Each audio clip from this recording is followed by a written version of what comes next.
France has been going through a lot. This video is titled Why France's Government is Collapsing. Let's get to it. In the end, it wasn't even close. Members of France's National Assembly had two choices: vote to bring down the government or abstain. Don't vote at all. Hitting 288 would mean the government collapses. In the end, they had 331 from the left and the right, a clear majority.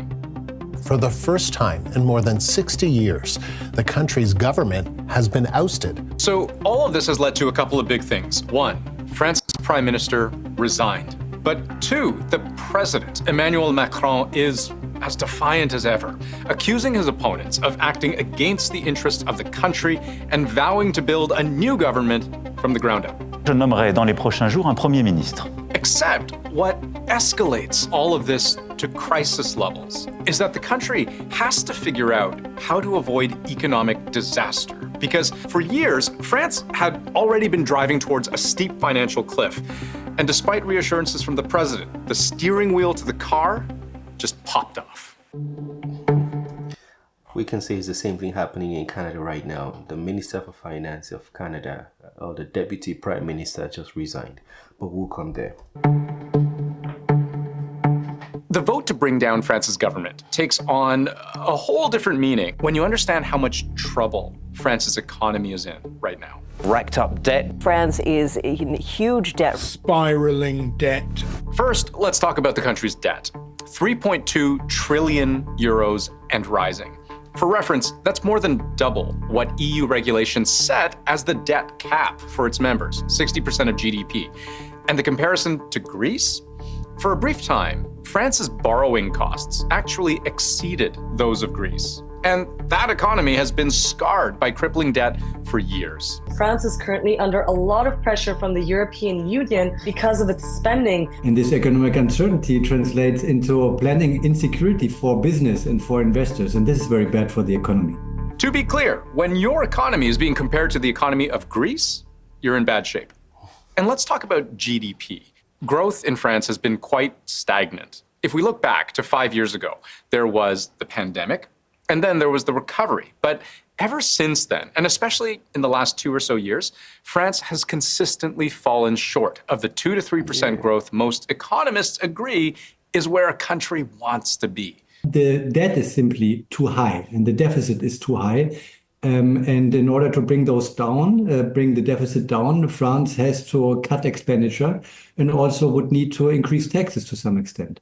But here's the problem. But this is actually like, it feels like common sense when we say these things, you know, cut expenses.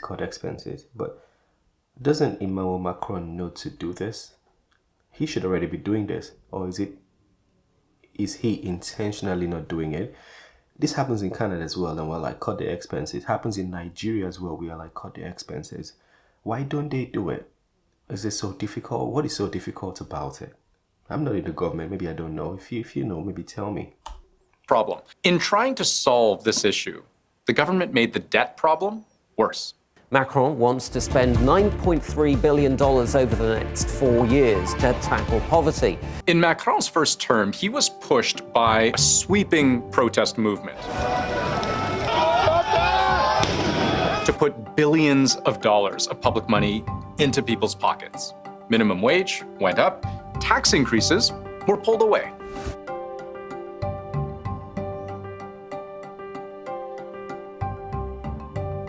And when the pandemic hit, now we're talking hundreds of billions of dollars spent to keep people whole. For example, even though businesses collapsed, government money kept many private sector employees on payroll at 70% of their pay. This was to prevent mass unemployment, but may have had other consequences. One of them is how it can turn a business into a so-called zombie company, getting just enough government money to stay alive, but not enough to do anything but that. So any kind of subsidies that is important in crisis in order to address liquidity issues is important. But once it's more than just liquidity, it prolongs healthy structural changes in the economy. As one former European Prime Minister put it, we need to get off of all of these subsidies at some point, otherwise we'll have a zombie economy. And today, This artificial life support has played a big role in the layoffs we now see across a whole range of sectors. Then, a political gamble by the French president would set in motion a series of events that would ultimately make everything worse.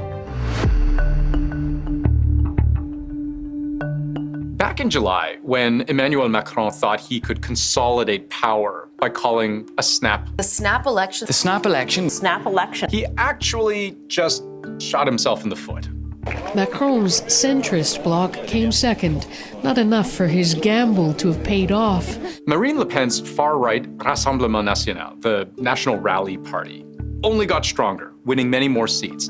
To keep them at bay, the left, under the new banner of the Nouveau Front Populaire, scraped together an uneasy coalition, holding the most seats but no majority. And stuck in the middle, Macron's centrists. And this is where Macron had a problem. He needed to appoint a prime minister who, in the French system, is basically in charge of everything domestic, including budgets. The president handles defense and foreign affairs. Michel Barnier was the eventual choice, tasked with somehow finding a path forward for the French economy. And his appointment, though not most people's first choice, given how fractured Parliament was, largely went through because he was seen as capable. I don't think there was ever an issue with Barnier himself. He was quite a respected figure by many political parties. Don't forget that he was hailed for being an excellent chief negotiator for the Brexit agreement. But that all ended when the rubber really hit the road. Budget time. Barnier's proposed budget was supposed to recoup some 60 billion euros through taxes, big taxes on big business, but also by cutting public spending on things like pensions, very precious things like pensions. The standoff over this budget would go on for weeks. Austerity cuts in France tend to be a tough pill to swallow. So Barnier went nuclear. He used an article of the Constitution to force through a piece of finance legislation without a vote in Parliament. He just kind of skipped over everyone and said, I'm just going to do what I need to do. And that ticked everyone off. Well, not quite everyone. Macron's closest allies were still in his camp, but the left and the right joined forces to say, this government cannot stand. That's really at the core of the issue, this power play, this political power play, this depolarization of not only of the French society, but in particular in the French parliament. And this power play leads to great uncertainty for the economy. All of this leaves Emmanuel Macron with a very difficult next move. He can't call an election because the Constitution forbids him from doing so, having just called one in July.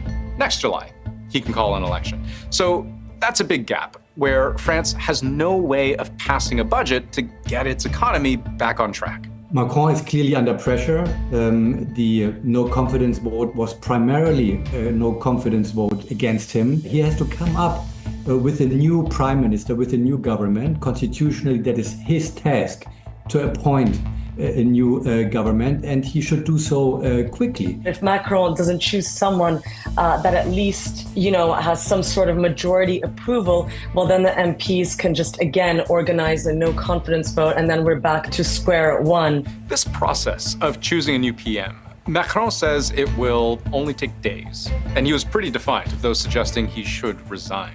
Et enfin, le mandat que vous m'avez démocratiquement confié est un mandat de 5 ans. Et je l'exercerai pleinement jusqu'à son terme. So, this is where we're at. France is on the clock. If it can't pass a budget by December 20th, emergency legislation would just roll over the 2024 budget into next year.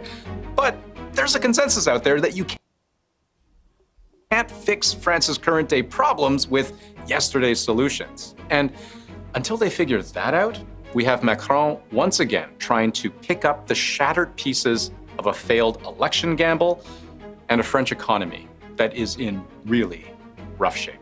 Vive la République, vive la France.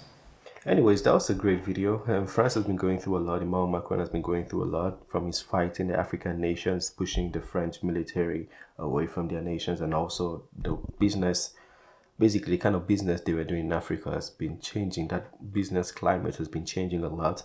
So I don't think France is making a lot of money again from Africa, and also the French economy is not at its best right now. I think Emmanuel Macron is going through a lot, and he has to make the best decision like almost quickly. Anyways, let me know what you think about that. If there's anything you want to add, correct, or critique, feel free to do so in the comment section. Smash the like button, subscribe, and I'll see you on the next one. Peace.